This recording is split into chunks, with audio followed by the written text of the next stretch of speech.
Hello, I'm Joe Flanagan from Ingenious Probiotics. We're agents for the Provolone range made by Probiotic Group in Luxembourg. So this video is aimed at team members in veterinary practices and holistic minded pet supply shops to help them understand which products suit which particular applications. Now we are going to do a short video on each individual product, so new team members can look those up a couple at a time during lunch breaks without getting in the way of things. But we found that every time we wanted to speak about the core products, they kind of needed to be related to each other. So we're doing this today based on allergy experiences we've had recently, okay, and how they've been treated. So people are coming in with pets with skin issues, ear issues, dental issues, and so on. And for the holistic pet supplies shops, you're looking at which diet, which of your products, food, supplements, and so on are going to help. With the veterinary staff and veterinary nurses, you're looking at that too, but also checking wider applications and see what's going to help. I guess traditionally there would be a lot of use of pharmaceuticals and so on for that, but people do understand that sometimes when you start down that route, one thing can lead to an unintended consequence and leads on to something else and so on. And we'll talk a little bit about how probiotics avoid that. So the principle on how they work is going to be the same. And remember, this is a nice relaxed video. We're talking to team members of people who are stockists, people who are within our circle. So, and it's Friday, so I'm in jeans. There you go. So, the way the probiotics work, we're going to talk about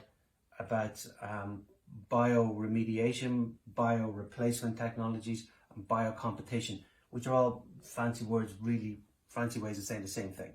We're going to change the microbiome, and most of you will be very aware of the microbiome of the gut. We're going to talk about microbiome of the skin, and as well as the gut as a secondary. And we're going to talk about how we change the balance in that, and also at the same time reduce impact of chemical exposure. So one of the two main questions that are coming to us, and so the idea is whatever comes to us we can impart to you guys and help with the training. So moving along, skin issues.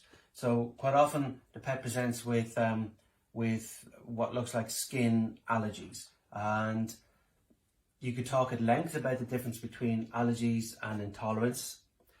You do that indeed when it comes to gut issues, but it can be the same in the environment, what's happening topically, what's happening on the outside of the pet, okay? So one of the biggest ways we help is with the allergy free. So that's a spray on probiotic. Now, a couple of things to note about this: it is for use directly onto the pet. Our local vet will spray it straight onto exposed skin on the underarm, undercarriage, paws, ear tips even, to make sure it's getting onto that skin. We would also say spray it on the bedding. So spray it around where any soft furnishings where the pet is spending any kind of time. So on the skin, what we're doing is we are consuming organic waste, and by consuming the organic waste in sufficient numbers, we are reducing the food source for the bad bacteria, and we find that the bad bacteria just naturally fade away. So the bad bacteria that are getting into the skin and causing inflammation and irritation, which leads to scratching, leads to soreness and so on. So we're going back to the cause, the root cause of that, and reducing the pathogenic bacteria that cause the problem. So changing that balance. So way more of the good ones, way less of the bad ones, and you get to a point then when you can have some bad ones and it's not a problem. Okay, we're not trying to get rid of every single bacteria in an antibacterial, antiseptic kind of way. What we're doing is we are creating a healthy microbiome. How do we know it's healthy? Because we're putting it there. We're taking what's in here and we're putting it directly onto the skin. So we're putting lots of good probiotics. We could talk about Bacillus subtilis being the main one, but some of the probiotics will have a number of others as well, and various strains of those different probiotic bacteria. So for use, when you're advising the client, put that straight onto the skin, brush it through the coat if it's a thick coat, but remember to put it onto the bedding. Why? Well, on the bedding you're going to have some of the bio-allergens. You're going to have dust mite poo is a big one, dead skin cells and dried saliva and so on. That's all food for the probiotics. So when you spray it on the bedding, it's going to get deep into the fibers and it's eating that food to keep those, reduce those breathable allergens, reduce those down, but also to keep away again, just like on the skin, keep away those bad bacteria that cause a problem. So quite often you're going to see the skin under here, sometimes in parts of the tail, which is interesting, but on the underbelly and obviously the paws, you can imagine how that's coming in contact with the bedding. Now, if the skin is broken, then we would prefer you went and offered the client a stronger product, which is the wound care, and it's about 67.5 times stronger than the allergy free in terms of probiotics per milliliter. Okay, so if the skin's broken, and we've had some fantastic results with this, if the skin's broken for any reason, even if it's a cut, or it doesn't have to be an allergy, but we're talking about allergies today, any reason why the skin is broken, hot spot and so on, this is what we prefer you to offer the client, just because it's stronger. Now, when the skin improves and when you're looking at long-term maintenance, then fine, you can go back to the allergy free. It's going to be about the same price, but it's a bigger bottle times 3. That's going to last 3 times longer. Starting off, we'd always say twice a day, apply twice a day, then throttle back as you see the benefits. Obviously, if you're working in a pet supply shop, if you're concerned, refer the client to a vet. Okay, that's always to be aware of. And if you're working in the vets watching this video, well, they've obviously arrived where they should arrive. Okay, so twice a day and throttle back. With the wound care, if you can, remind the clients to wash them with something like cooled boiled water that's cooled down, but make sure it's totally dry. We don't want to be spraying onto a surface layer of water. We want to be spraying directly onto dog, onto cat, onto skin. Okay, so similarly with the ear cares, the other big allergy area, ears, and this ear spray will work both as a cleanser and again as something that's going to improve the microbiome and change that balance, or help especially with repeat ear infections. We see this a lot, and as vets you guys see this particularly a lot. We give the pet an antiseptic or an antibiotic or antibacterial. We get rid of all the bacteria, including the good ones, removes the natural defense, the microbiome, and what comes back we're just not in control of. But what we do is here in the ear, we put that microbiome in place. If the dog's got a lot of yeast, then you really need to be looking at diet, because that's an indication of something else. If it's mild yeast, we're going to help. If it's bacterial, we're really going to help. Okay, spray it onto a swab and wipe the ear like you normally would in a cleaning action, but also you can spray directly in. If the dog needs that but doesn't like to spray, you can get a little pipette, open it up, put a little pipette in there. But each spray, one of these, is about 1 milliliter. We don't need to be, overly wetting the ears and making them feel like they're full of liquid. Okay, so that covers the 2 main areas. We're not dwelling too much. This is an introduction, a broad overview, skin and ear. But continuing on with the skin, obviously the probiotic shampoo, it works exactly like what we've just described here. And you may be aware of enzymatic products, or products with enzymes in them that we call bio whatever. The probiotics don't have enzymes in the bottle. What they have is little enzyme factories in the bottle. So when the probiotics are in any of these products, they're in a spore form, they're asleep. When you use them and expose them to food and oxygen, then they wake up, a little bit like planting a seed, a grass seed in the ground. In your hand, it's dormant. In the ground, with water, with food, it vegetates and it germinates. So the same to probiotics, and they'll keep working in about a 3-day life cycle on the skin. So 3 days after the wash, the probiotics are still on there, producing enzymes to break down dirt and consuming the organic waste. Okay, so that's really good for skin irritation and skin issues.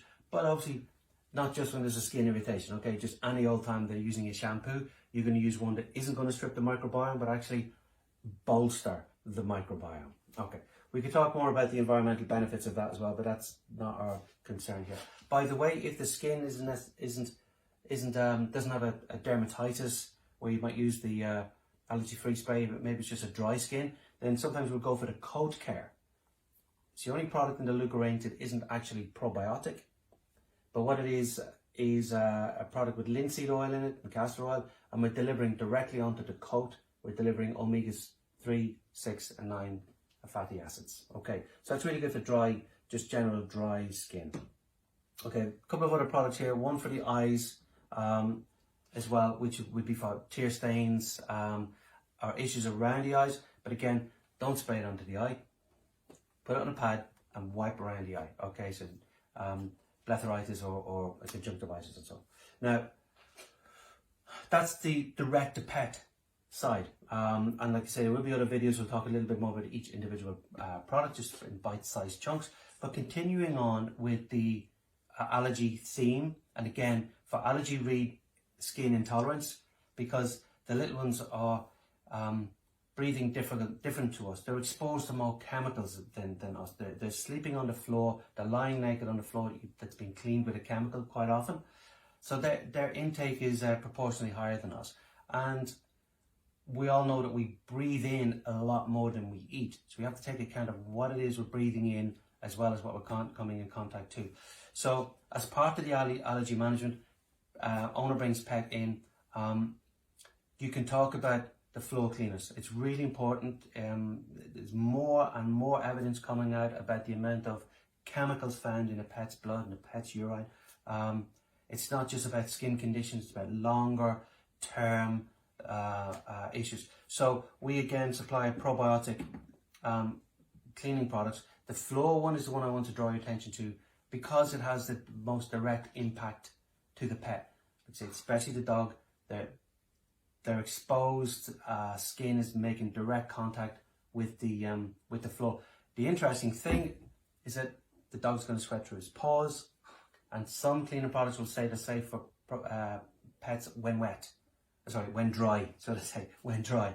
Ours are safe when wet, but when dry, but then the pet walks across with his sweaty paws and licks, and then he's ingesting, okay? Also, we've had some pictures where some dogs can also sweat through other exposed skin area, particularly for the male dogs. Sometimes that can be a particularly sensitive area, and we've been sent some pictures of what looks like chemical burns. So basically, sweaty dog sitting on floor that has been cleaned with ... Okay, so as part of the allergy stroke intolerance management, switching over to a probiotic, which works exactly like the shampoos and so on, will stay on the floor for about 3 days, producing enzymes, eating up the organic waste, reducing those bio-allergens that the dog might otherwise breathe in. So reducing bio-allergens, but also reducing chemical exposure at the same time. The universal cleaner is a concentrate. So for stockists, most of them will take this. Some of you guys will also have a direct, ready-to-use cleaning product. A bit more expensive to buy than a direct use, but some people don't want to bother with the concentrate. So this works out really cheap with all the benefits we just mentioned. That's the universal, and we have a couple of ready-to-use cleaning products as well. So any skin issues, the client wants to be changing what they're using inside for cleaning, and we've had people arrive here because the local vet has sent them here to get cleaning products. Okay, so they work exactly the same as does the laundry care, and we find people using the laundry cares right throughout the house, sometimes just on the dog bedding. But again, it's to reduce the chemical exposure that's happening on the skin. So just to recap very briefly, pet presents with skin issues, with ear issues, maybe with eye issues. You're looking at the usual causes. You're looking at diet in particular. It's the big one. You might be considering, if you're a vet, you're also looking at stress and anxieties and so on, and behavioural issues. Sometimes the problem has gone away, but the pet still wants to scratch it out of habit and learned behaviour. So direct to pet, we know what we're doing there. Skin issues, the shampoos, the allergy-free sprays. If the skin is broken, it's the wound care. If it's ear related, it's the ear care. The dental we'll talk about another time, that doesn't usually show up as an allergy, so we'll keep that separate. And then for a rounded dog and cat, cats are worse actually, because cats groom so much more than dogs, that anything that's used in the house will end up in the pet. And one of the great things about probiotics is that because they keep away the bad bacteria, usually most odors come from bad bacteria. So reducing the client's, the pet owner's need or perceived need to use an air freshener or anything that goes into the atmosphere like that that's going to affect the dog's senses, or even candles that put particulates into the atmosphere. Anything that helps reduce that can only be a good thing. So yes, the dog and cat can walk across the floor even when wet and lick their paws, and it's absolutely fine. So reduce their exposure to chemicals, reduce their exposure to bioallergens, both in their environment and directly onto them. So hopefully that helps you with understanding what products to talk to a client, and don't be afraid to mention to a client, look, this could take a while. You know, if it's allergies, sometimes it's a process of elimination, just like in a diet. And we had one guy who found that it was actually his aftershave that was a problem, but I'm sure his dog wasn't born with an allergy to his brand of aftershave. This is something that's built up over a period of time, and they're accumulating just toxins in their little bodies throughout time. So this is all going to help. Okay guys, that's enough. Just a little introductory email, and drop us a line if you have a specific question, and we'll speak to you on the next one.